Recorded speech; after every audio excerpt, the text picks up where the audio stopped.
आप सभी छात्र छात्राओं का एक्चुअल स्टडी में स्वागत है। हम बहुत ही आसान तरीके से कक्षा 9 सामाजिक विज्ञान का अध्ययन करेंगे। कक्षा 9 के बुक का नाम समकालीन भारत है। इसमें हम सामाजिक विज्ञान के चारों भागों का अध्ययन बहुत ही बारीकी से और आसान तरीके से करेंगे। आज हम भूगोल के पाठ 1 भारत की स्थिति और आकार का विस्तृत अध्ययन बहुत ही आसान तरीके से करेंगे।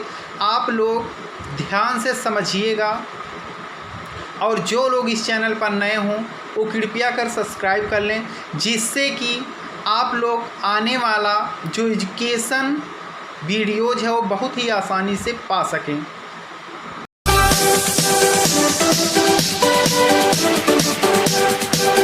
आप सभी का एक्चुअल स्टडी में स्वागत है। आज हम क्लास 9th सब्जेक्ट सामाजिक विज्ञान के भूगोल के चैप्टर 1 का अध्ययन करेंगे। अध्याय का नाम है भारत आकार और स्थिति। अब हम जानेंगे भारत का आकार। भारत का जो आकार है, इसका कुल क्षेत्रफल 32,87,263 वर्ग किलोमीटर है।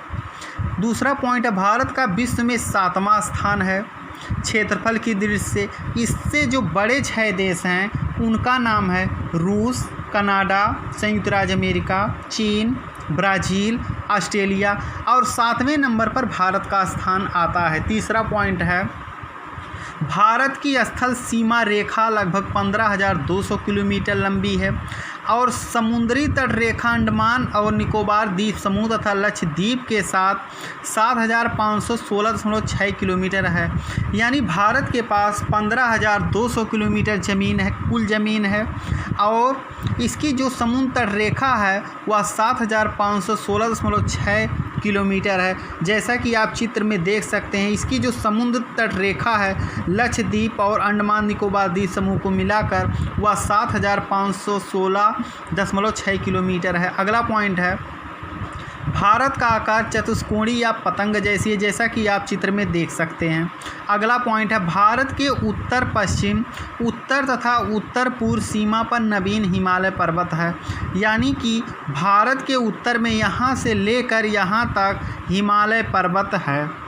इसका जो अगला पॉइंट है वह दक्षिण का भाग ऊपर से चौड़ा एवं हिंद महासागर तक आते आते संकरा या पतला हो जाता है।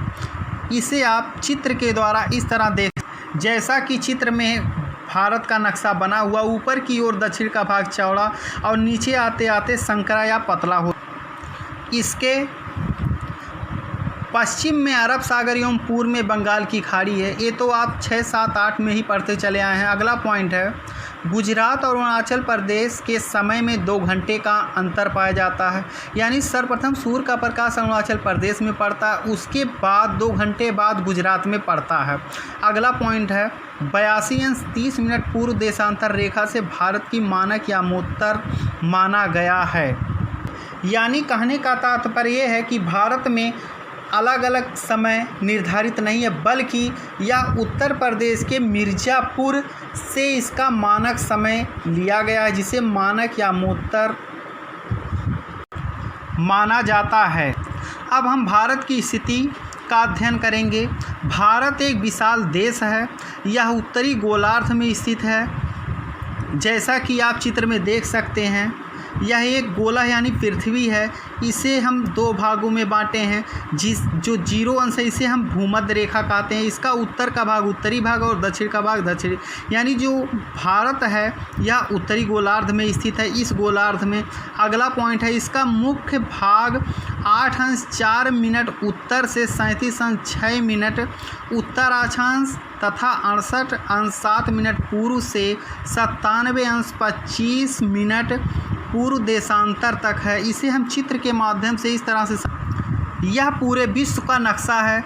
यह जो रेखा है इसे हम भूमध्य रेखा कहते हैं। इसके उत्तर में यानी कि जो रेखाएं पूर्व से पश्चिम, जैसा कि इस चित्र में दर्शाया गया है, पूर्व से पश्चिम में खींची जाती हैं उसे हम अक्षांश रेखाएं कहते हैं, और जो रेखाएं उत्तर से दक्षिण में खींची जाती हैं उन्हें हम देशांतर रेखाएं कहते हैं। यानी जो भारत का समय है वह प्रमुख रूप से इसका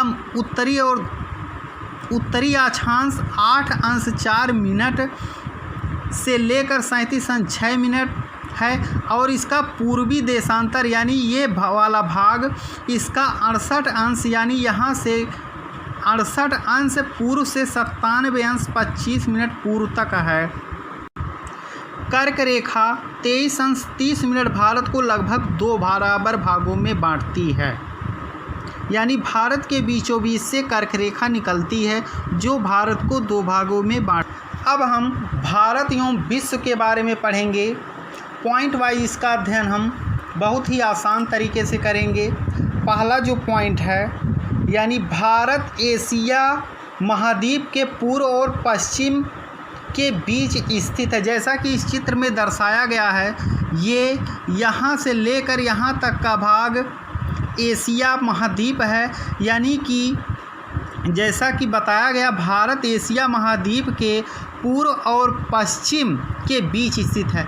यानी पूर्व और पश्चिम इसके बीच में भारत स्थित है। अगला पॉइंट है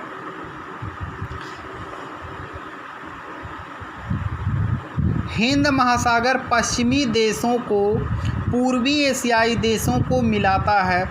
यानी कि भारत के दक्षिण में हिंद महासागर है जो कि यह पश्चिमी देशों को यानी पश्चिमी देश यानी यूरोप के देशों को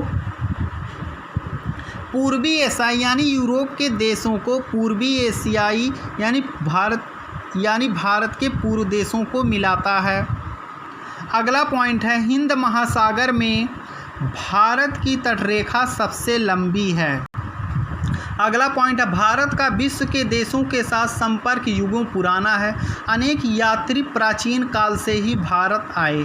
यानी भारत जो है यह विश्व में अनेक देशों के साथ रहा और अनेक यात्री यहाँ की खोज और यहाँ के बारे में जानने की कोशिश की। अगला पॉइंट है समुद्री मार्ग बहुत समय तक ज्ञात नहीं थे। यानी कि समुद्री मार्ग लंबे समय तक लोगों को ज्ञात नहीं था, जिससे कि ये अपने विचारों और वस्तुओं का आदान प्रदान कर सके। लेकिन इन मार्गों से प्राचीन समय में विचारों और वस्तुओं का आदान प्रदान होता था। यानी कि जब इसका ज्ञान हो गया तो यहाँ के लोगों ने अपने विचारों और अपने वस्तुओं का आदान प्रदान करना शुरू किया। अगला पॉइंट है इसी प्रकार उपनिषदों के विचार रामायण एवं अंकवाद दशमलव प्रणाली संसार के विभिन्न भागों तक पहुँचे।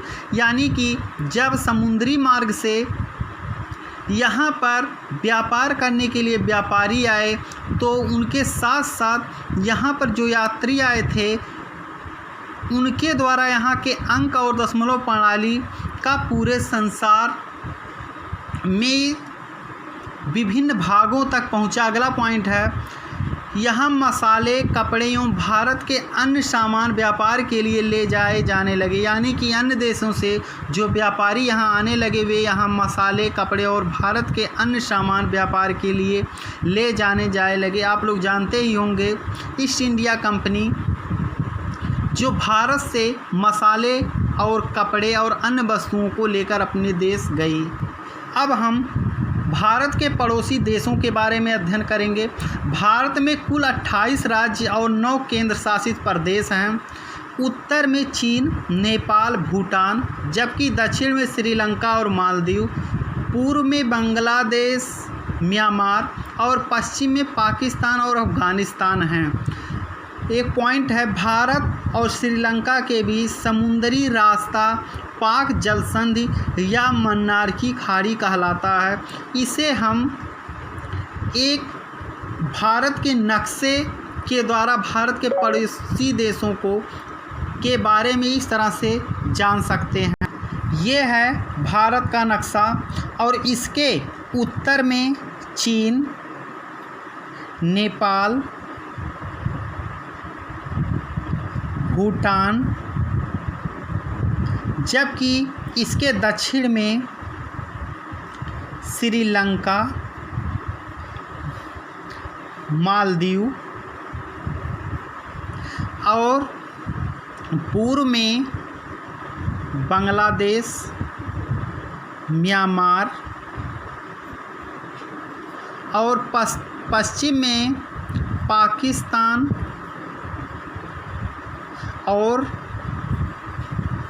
अफ़गानिस्तान स्थित हैं। इस चैप्टर को आप लोग बार बार देखिएगा जब तक कि आप लोगों को समझ में ना आ जाए, और इसी तरह से चैप्टर वाइज आप लोगों को एनसीईआरटी पैटर्न पर आधारित सभी चैप्टर हिंदी माध्यम में मिलते रहेंगे। और जो लोग इस चैनल पर नए हों वो कृपया सब्सक्राइब कर लें, जिससे कि आप लोग सभी विषयों के सिलेबस के साथ चैप्टर वाइज अध्ययन करें। धन्यवाद।